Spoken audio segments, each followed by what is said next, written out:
Love जिहादचे संकट आता केवळ ठराविक वस्त्या किंवा ग्रामीण भागापुरते मर्यादित राहिलेले नसून ते उच्चभ्रू समजल्या जाणाऱ्या कॉर्पोरेट क्षेत्रापर्यंत पोहोचले आहे. नाशिकमधील TCS कंपनी, मुंबईतील स्टेट बँक ऑफ इंडिया आणि पुण्याच्या विप्रो कंपनीत अलीकडच्या काळात उघडकीस आलेल्या घटना हे याचेच स्पष्ट संकेत आहेत. हा प्रकार केवळ हिंदू मुलींवर नव्हे तर थेट हिंदू धर्मावर घातलेला घाला आहे. या भयावह संकटाचा सामना करण्यासाठी हिंदू युवती आणि महिलांनी धर्माचरण व संस्कृतीचे निष्ठेने पालन करणे हाच एकमेव प्रभावी उपाय आहे, असे प्रतिपादन हिंदू जनजागृती समितीचे जिल्हा समन्वयक श्री राजन बुणगे यांनी केले. हिंदू जनजागृती समितीच्या वतीने 28 जून रोजी शिवस्मारक सभागृहात लव्ह जिहादची नवी भयावहता आणि त्यावरील उपाययोजना या विषयावर विशेष व्याख्यानाचे आयोजन करण्यात आले होते.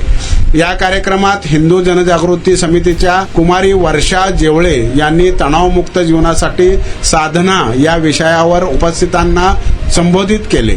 या कार्यक्रमाला सनातन संस्थेच्या संत पूजनीय दीपाली मतकर यांची वंदनीय उपस्थिती लाभली. या व्याख्यानाला सामाजिक क्षेत्रातील मान्यवरांसह विविध हिंदुत्वनिष्ठ संघटनांचे प्रतिनिधी आणि महिला युवती मोठ्या संख्येने उपस्थित होत्या. की मला मित्र हवा, मला मैत्रीण हवी आणि माझे विचार शेअर करायला कोणतरी पाहिजे. आणि ते शेअर करायला आई बाबा व्यस्त आहे. जर आपल्या आई बाबांनी दररोज निदान 15 मिनिट जरी दिले, 15 मिनिट दिले आपल्या मुलीसाठी, तर 80% लव्ह जिहाद बंद होईल. आपण वेळच देत नाही, शाळांमध्ये घालवतो, सगळं करतो, आपण सुसंवाद साधत नाही मुलीशी. पैसे कमवण्यामध्ये किंवा अन्य काय जे असेल ते असेल, कुणाला वाईट वाटेल याचा विचार करणं गरजेचं नाहीये. वस्तुस्थिती समजायला पाहिजे आपल्याला. भाग्यनगरची बहीण कसा AK-56 AK-47 घेऊन आला, कसा सीमेच्या बाहेरचा जो शत्रू आहे तो AK-56 घेऊन येतो, ड्रोन घेऊन येतो. पण सीमेच्या आतला शत्रू लक्षात घ्या, आपल्या हातामध्ये हे आलेलं आहे. पूर्वी सीमा होत्या, आता सीमा नाही. मोबाईल आला, ऑस्ट्रेलियात बोलतो, पाकिस्तानात बोलू शकतो, अमेरिकेत बोलू शकतो, सगळीकडे बोलू शकतो. इंस्टाग्रामवर पाकिस्तानचा मुलगा खातं काढतो आणि हिंदू नाव घेऊन आपल्या मुलीला फसवतो. सर्वात घातक शस्त्र म्हणजे मोबाईल आहे. आणि आपला स्क्रीन टाइम. परब्रह्म डॉक्टर आठवले यांनी ना ते स्वतःच मानसोपचार तज्ञ होते. त्यावेळी त्यांनी मानसोपचाराच्या विविध पद्धती शोधून काढल्या.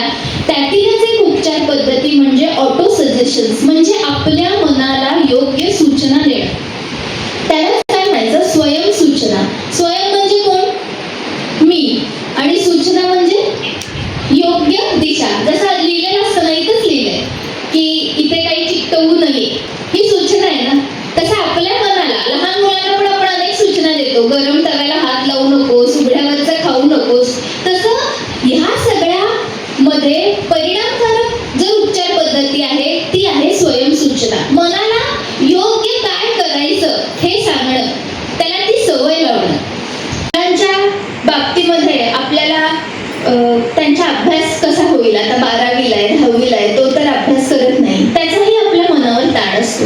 मग त्यावेळी ती स्वयंसूचना आपण तयार करायची. ज्यावेळी मुलाला मी अभ्यासाविषयी सांगत असेल आणि तो करण्याकडे दुर्लक्ष करत असेल, तेव्हा त्याला